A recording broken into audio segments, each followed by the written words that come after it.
नमस्ते सर। नमस्ते। इंटरव्यू तुम लोगे? जी सर। क्या नाम है तुम्हारा? शिवाजी राव।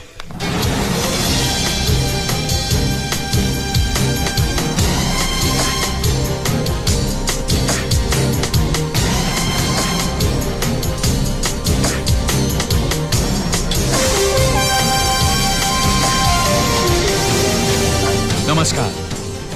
आज हमारे सामने जो गेस्ट है उन्हें किसी इंट्रोडक्शन की जरूरत नहीं है। उन्हें न सिर्फ आप और हम जानते हैं बल्कि सारी दुनिया उनसे परिचित है। नमस्ते। नमस्ते। सर, हर बार चुनाव में आने वाले मुख्यमंत्री हमारी समस्याओं को हल करेंगे यह सोचकर जनता अपना वोट डालती है, लेकिन हर बार उसे निराशा होती है, उसके साथ धोखा होता है। आपके राज में भी ऐसे ही हो रहा है, क्यों सर? लगता है तुम अपने स्टूडियो से बाहर ही नहीं निकलते हो। आज टीवी और हर गांव में डिश एंटेना है, कोने कोने में एसटीडी और आईएसटी के बूथ लगे हुए हैं, इंटरनेट है, हर आदमी के पास अपनी अपनी गाड़ी है। आज हर आदमी पाँव में जूता पहनता है, हाथ में घड़ी लगाता है, एसएल वर्ल्ड जाता है, मैकडोनल्ड में खाना खाता है। लोगों का स्टैंडर्ड ऑफ लिविंग इतना ऊंचा हो गया है और मैं दावे से कह सकता हूं कि पिछले 15 सालों में एक भी आदमी भूखमरी से नहीं मरा। कोई किसान मैकडोनल्ड का बर्गर तो क्या 2 वक्त की रोटी नहीं खा पाता। कोई मजदूर कार में नहीं घूमता बल्कि कड़ी धूप में पत्थरों पर अपनी एड़ियां रगड़ता है। अमीर और अमीर होता जा रहा और गरीब सड़क पर आ गया है। दुनिया का सबसे बड़ा स्लम हमारे शहर में है सर। लोग आज भी ट्रेनों और बसों में जानवरों की तरह धक्के खाते हैं। राशन की दुकानों पर घंटों लाइन में खड़े रहते हैं। बच्चे अभी भी सिग्नल पर भीख मांगते हैं। उंगली उठाने वाले उंगली उठाते ही रहेंगे। तुम्हें मालूम है, मेरे सीएम बनने के बाद स्टेट में पढ़े लिखों की संख्या 64.8% हो गई है। केरला और मिजोरम में 90% है। इंडस्ट्री के मामले में महाराष्ट्र नंबर 1 है। क्राइम में भी नंबर 1 है। अब सिर्फ 35.8% लोग गरीबी की रेखा के नीचे हैं। पंजाब में 11.7% उसके नीचे। और आज भी यहाँ गांव में एक आम आदमी की एवरेज इनकम सिर्फ 3 रुपया प्रतिदिन है। मिस्टर शिवाजी राव, पहले अपने आंकड़े साफ करो और फिर बात करो। सर, ये वर्ल्ड इकोनॉमिक फोरम रिपोर्ट, ये IMF रिपोर्ट, ये human rights commission, amnesty international और ये world bank report. World bank का कहना है सर, जो कर्ज उन्होंने आपकी सरकार को दिया था वो पब्लिक तक पहुंचा ही नहीं, उसे आपके मिनिस्टर्स खा गए, इसलिए उन्होंने अपना अगला इंस्टॉलमेंट कैंसिल कर दिया। तुम्हें पता नहीं है बेटे, वर्ल्ड बैंक ने ऐसी शर्तें रखी थी कि सारी स्टेट गिरवी हो जाती। क्या शर्तें थी सर, जरा खुल के बताएंगे? वो तुम्हें बताने की जरूरत नहीं है, मैं जनता को बता दूंगा। जनता आपको देख रही है, सुन रही है। यहां बताइए, वर्ल्ड बैंक ने इंस्टॉलमेंट कैंसिल क्यों की? वो ऐसे नहीं बता सकता। पूरा पुलिंदा है 1000 पन्नों का।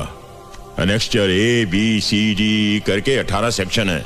सेक्रेटेरिएट में मिलता है, 15 रुपए खर्च करके ले आओ और सबको सुनाओ। अगला सवाल। सर, पॉलिटिक्स में आने से पहले आपका फैमिली बैकग्राउंड क्या था?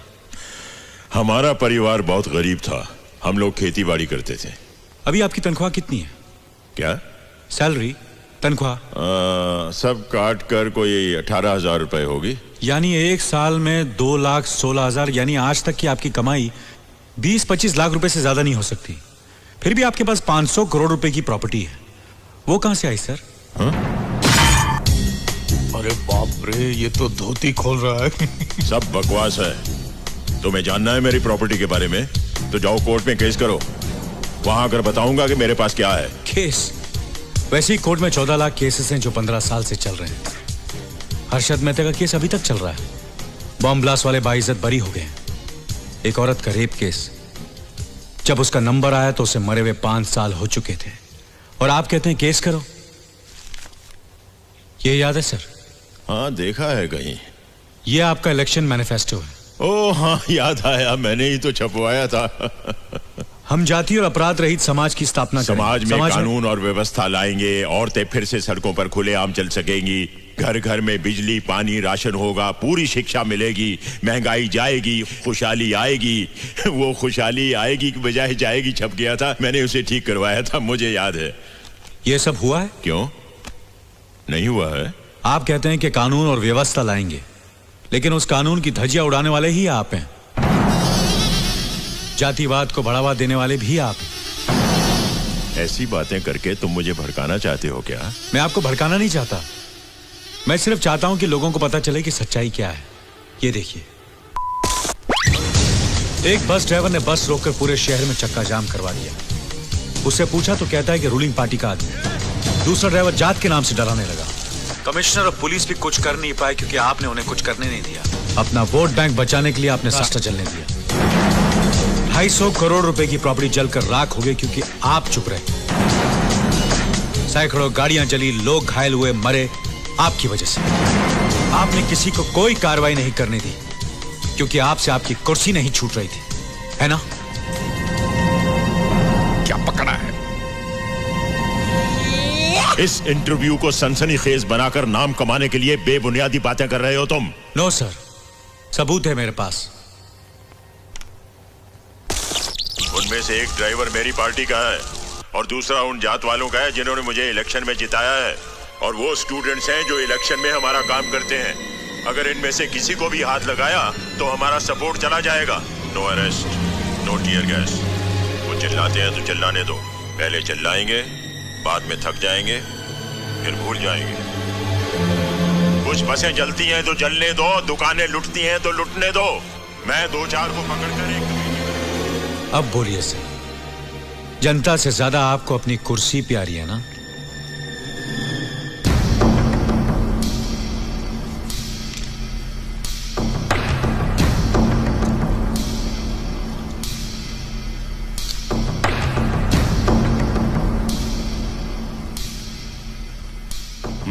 बोलिए सर।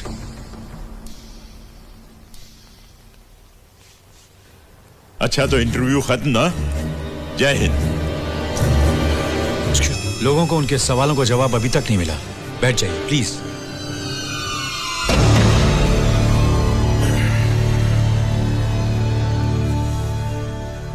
अच्छी डबिंग की है। मेरे जैसी आवाज वाले किसी से कुछ भी बुलवा कर जनता को मेरे खिलाफ भड़काने की साजिश है ये। इन सवालों के जवाब देना मैं जरूरी नहीं समझता। इसे खुद मैंने अपने कैमरे से शूट किया है सर।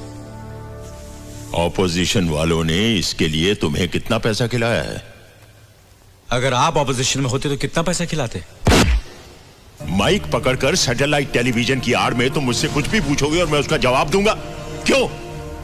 जवाब देना आपकी ड्यूटी है सर, इसलिए 8 करोड़ लोगों ने आपको चुना है। मुख्यमंत्री क्या होता है जानते हो?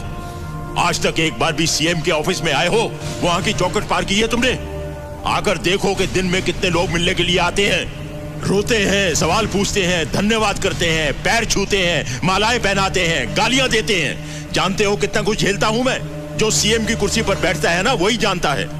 जब कभी कोई दंगा फसाद या कुछ ऐसा होता है तो जज्बाती होकर जल्दबाजी में मैं एक तरफा फैसला नहीं करता। मैं पहले फसाद की जड़ तक पहुंचता हूं और फिर से सुलझाता हूं। तुम्हारी तरह हवा में सवाल नहीं पूछता, और यही मैंने उस दिन किया। उस दिन आपने कुछ भी नहीं किया सर। जो समस्या आसानी से हल हो सकती थी उसे आपने अपने फायदे के लिए और बड़ा बनने दिया, और अब यहां बैठकर खुद को जस्टिफाई कर रहे हैं। आग में हाथ डालोगे जल जाओगे। तुम समझ नहीं रहे हो। डाल के देखो फिर पता चलेगा। एक दिन, सिर्फ एक दिन के लिए सीएम बन के देखो, आटे दाल का भाव पता चल जाएगा। सर ये मेरे सवाल का जवाब नहीं है। आप जो बोल रहे हैं वो बहस के लिए, सुनने के लिए अच्छा है, लेकिन प्रैक्टिकल नहीं है। बिल्कुल प्रैक्टिकल है। संविधान में इसके लिए भी प्रोविजन है। एक छोटा सा ऑर्डिनेंस पास करना पड़ेगा बस। एक दिन, 24 घंटे, कुछ भी नहीं है। सर हम मजाक कर रहे हैं। अरे मजाक तो तुम समझ रहे हो। बस एक दिन मेरी कुर्सी पर बैठकर देखो कि कितने अंगारों पर बैठता हूं मैं, कितने कांटों का ताज है मेरे सर के ऊपर। तब पता चलेगा कि कितने लोग एजुकेट हुए और कितने लोगों की गरीबी कम हुई। तब तुम यहां बैठना और मैं तुमसे सवाल पूछूंगा इसी प्रोग्राम में। बोलो, क्या बोलते हो?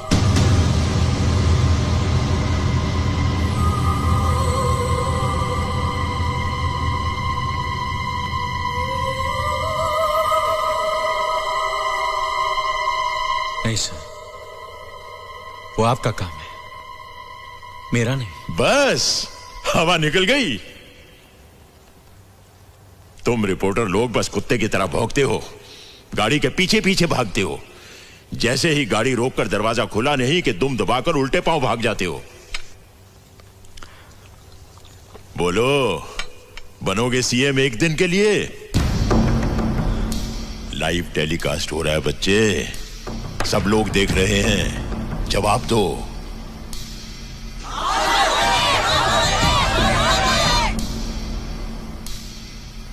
या इंटरव्यू खत्म करें?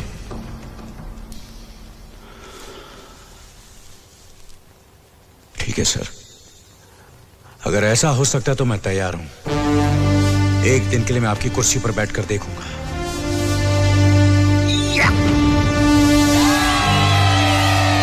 तो ठीक है। जय हिंद। Thank you very